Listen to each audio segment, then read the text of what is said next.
Iran और Israel के बीच में बढ़ते संघर्ष को लेकर अब एक और बड़ी खबर आ गई है।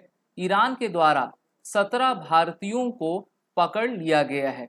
जी हाँ, एक शिप जिसका नाम एमएससी है और ये मेनली पुर्तगाल से, पोर्टुगीज से बिलोंग करती है और इसका रूट आपका यूई से भारत को था और वहीं पर गल्फ ऑफ होर्मुज में ईरानियन गार्ड्स के द्वारा इसको कैप्चर किया गया है, जिसमें टोटल 25 लोग थे और 25 में से 17 आपके भारतीय थे। तो इस प्रकार से हम कह सकते हैं कि ये जो टेंशन्स हैं इसराइल और ईरान के बीच में, अब इसके बीच में आपका भारत भी आपका फंसता दिख रहा है। तो क्या हम कह सकते हैं कि इसी पॉइंट से वर्ल्ड वॉर 3 की शुरुआत होगी या फिर नहीं? यहाँ पर आप देखिए, ये जो रीजन है ये स्ट्रेट ऑफ होर्मुज का है और यहाँ पर आपका ईरान भी आता है और यूनाइटेड अरब एमिरेट भी आता है। इंटरनेशनल जितने भी मर्चेंट वेसल्स होते हैं उनकी आवाजाही यहीं से आपकी हुआ करती है। ईरान के द्वारा कहा गया है कि हमने इन शिप्स को अपने रीजन में पाया और इस कारण से हमने इस शिप को आपका कैप्चर किया हुआ है। वहीं पर भारतीय एजेंसियां तेहरान के साथ आपकी लगातार कम्युनिकेशन कर रही हैं कि किस प्रकार से हमारे भारतीयों को वहां से छुड़ाया जा सके और ईरान के द्वारा क्यों ये कदम आपका लिया गया है। हम सभी जानते हैं जब से इजराइल हमास युद्ध चल रहा है 7 अक्टूबर 2023 से ईरान के द्वारा लेबनान को आपका बैक किया जा रहा है, जिससे कि इजराइल को और अमेरिका को अधिक से अधिक आपका क्षति पहुंचाई जा सके। अगर आप सबसे पहले स्ट्रेट ऑफ होर्मुज का ये मैप देखोगे तो इसके आगे पर्शियन गल्फ आपको दिखेगा, इसके इधर आपका अरबियन सी और यहाँ पर यूनाइटेड अरब एमिरेट है। इसी को हम स्ट्रेट ऑफ होर्मुज आपका कहा करते हैं और ईरान यहाँ पर अमेरिकन वेसल्स को आने में आपका ज़रूर रोकता है। साथ ही साथ ये एक ऐसा इलाका है जहाँ पर ट्रेड सबसे अधिक होता है। तो ईरान से लगातार बातचीत यूएई और भारत की चल रही है कि वो जल्द से जल्द इस पकड़े गए शिप को आपका रिलीज करें और जो 17 भारतीयों को गिरफ्तार किया गया है उनकी भी रिहाई जल्द से जल्द आपकी हो सके। अभी हम सभी जानते हैं कि सऊदी के तरफ जो आपका साउथ में यमन आता है उनके माध्यम से हौथीज अटैक जो है अमेरिकन, यूके और इजराइल वेसल पर लगातार करते जा रहे हैं। स्टेटमेंट में कहा गया है कि the 17 Indians on board the Portuguese flagged and Israel affiliated cargo vessel included the master। तो यहाँ पर इसराइल के भी आपके कुछ लोग थे, इस कारण से हो सकता है कि ईरान के द्वारा इसराइल को एक प्रकार से प्रॉक्सी करने के लिए इस कदम को उठाया गया है। The crew also included 4 Filipino, 2 Pakistani and 1 Russian and 1 Estonian. तो अलग अलग 4-5 देशों के इसमें आपके क्रू मेंबर्स हैं। तो सभी देश एक प्रकार से दबाव अवश्य ईरान के ऊपर बनाएंगे। ईरान के द्वारा सोचा गया होगा कि इसमें सिर्फ इजराइल का आपका हित छुपा है तो उसको ये काफ़ी लंबे समय तक ले जाता, लेकिन काफ़ी देशों के आपके नेशनलिस्ट हैं, इसलिए अलग अलग देशों के द्वारा दबाव बनाया जाएगा। कल ही 12 अप्रैल को भारत के विदेश मंत्रालय के द्वारा एक ट्रैवल एडवाइजरी भारतीयों को जारी की गई थी और उसमें कहा गया था कि ईरान और इजराइल आप सभी ना जाइए और अगर आप ईरान या फिर इजराइल में हैं तो वहां पर भारतीय एम्बेसी से आप सभी कांटेक्ट करते रहिए। आज ही यानी कि 13 अप्रैल को जो बाइडेन ने अपने वक्तव्य में कहा है कि Iran to attack Israel sooner than later, यानी कि कभी भी जल्द हमला ईरान के द्वारा इजराइल पर आपका किया जा सकता है। और इसी के मध्य गाजा लेबनान के द्वारा जो है इजराइल पर 40 से अधिक आपके रॉकेट्स दागे गए हैं। तो इस प्रकार से जो टेंशन्स हैं आपके इजराइल में वो बढ़ती जा रही है और हम जानते हैं कि इजराइल को चारों तरफ से सभी देशों का खतरा है।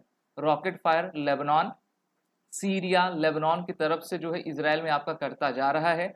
वहीं पर इजराइल अपने आयरन डोम सिस्टम के माध्यम से अपने पूरे देश को प्रोटेक्ट आपका किया हुआ है। हम सभी जानते हैं कि भारतीय नौसेना का शौर्य पूरे अरबियन सी में है, पायरेट्स उनसे डरते भी हैं और अगर ऐसी तो नौबत बिल्कुल नहीं बनेगी कि ईरान के द्वारा भारतीयों को ना छोड़ा जाए, लेकिन अगर मान लीजिए कोई पायरेसी से रिलेटेड ऑपरेशन होता तो वहां पर हमारे मार्कोस यानी कि मरीन कमांडोस जरूर जाते और अपने भारतीयों को जरूर बचाते। अभी आपने देखा होगा कि जनवरी 2024 में भारत के विदेश मंत्री डॉक्टर एस जयशंकर ने 2 दिन का दौरा ईरान में आपका किया था, जहां पर दोनों देशों के द्वारा जो है अपने रिलेशंस को बढ़ाने के लिए वार्ता की गई थी। और दोनों देशों के द्वारा जो ज्वाइंट प्रेस स्टेटमेंट आपका रिलीज किया गया था, उसमें भारत ने कहा था कि हम ईरान के जियोग्राफी का इस्तेमाल बेहतर तरीके से करना चाहते हैं। भारत ईरान में एजुकेशन प्रोग्राम आपका चलाना चाहता है। साथ ही साथ regional connectivity has been a critical pillar of India Iran relations and was naturally prominent in the agenda of today's discussion. आप जानते हो कि जो चाबहार पोर्ट है भारत ने ईरान की मदद से बनाया हुआ है, और भारत चाहता है कि सेंट्रल एशिया, अफगानिस्तान और यूरेशिया में चाबहार पोर्ट और भी डेवलपमेंट इंफ्रास्ट्रक्चर कार्यों के साथ भारत आगे बढ़ सके। साथ ही साथ दोनों देश जो है कनेक्टिविटी पर आपके ध्यान दे रहे हैं। यहाँ पर भारत के द्वारा कहा गया है कि किसी भी प्रकार का जो टेररिज्म है उसको आपका नहीं बढ़ाना चाहिए, और दोनों देशों को जो है मैनिफेस्टेशन करनी चाहिए जिससे कि हम आतंकवाद का सामना कर सके। आप सभी जानते हो कि ब्रिक्स में ईरान 2023 में शामिल हो चुका है और दोनों देशों के रिलेशन काफ़ी अच्छे होते जा रहे हैं। तो ईरान भारतीयों के साथ ऐसा तो कुछ करेगा नहीं, और जल्द ही ईरान के द्वारा उसकी रिहाई कर दी जाएगी, ऐसा हमें प्रतीत होता है। लेकिन सबसे बड़ा क्वेश्चन ये है कि इजराइल और ईरान का युद्ध क्या होकर रहेगा या फिर नहीं, क्योंकि 1 अप्रैल 2024 को जब ईरान के द्वारा सीरिया में ईरान के कंसल्टेट पर हमला किया गया और उसमें ईरान के 2 आपके जनरल्स मारे गए थे, तो उसको लेकर काफ़ी आपका विवाद है और ईरान के द्वारा कहा गया कि हम इजराइल को ज़रूर अपना निशाना बनाएंगे। तो ये देखना काफ़ी दिलचस्प होगा किस प्रकार से आपका वर्ल्ड ऑर्डर बढ़ेगा और प्रो इजराइल और प्रो ईरान कौन कौन से देश आपके बनेंगे। बात करते हैं सबसे पहले अनस्टेबल मिडिल ईस्ट की। तो देखिए ये मिडिल ईस्ट का नक्शा आपके सामने है, और हम जानते हैं कि जब से क्रूड ऑयल की खोज मिडिल ईस्ट में हुई है तो वहाँ पर काफ़ी डेवलपमेंट तो आया है, लेकिन पूरा मिडिल ईस्ट पूरी तरीके से अस्थायी है।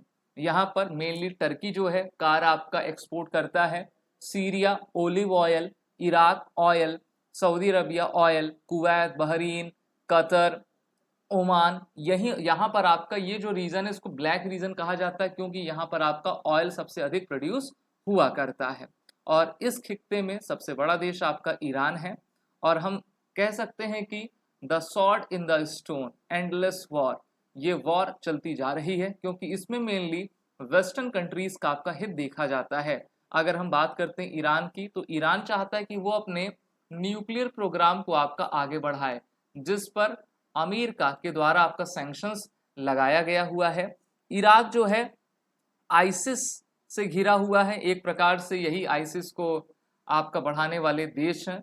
सऊदी अरबिया जो है वहाँ पर आया ऑयल रिच किंगडम है, और ऑयल तो खत्म हो रहा है, और इसलिए ये सभी देश चाहते हैं कि वो अपने इकोनॉमी को दूसरी पटरी पर ले जाएं।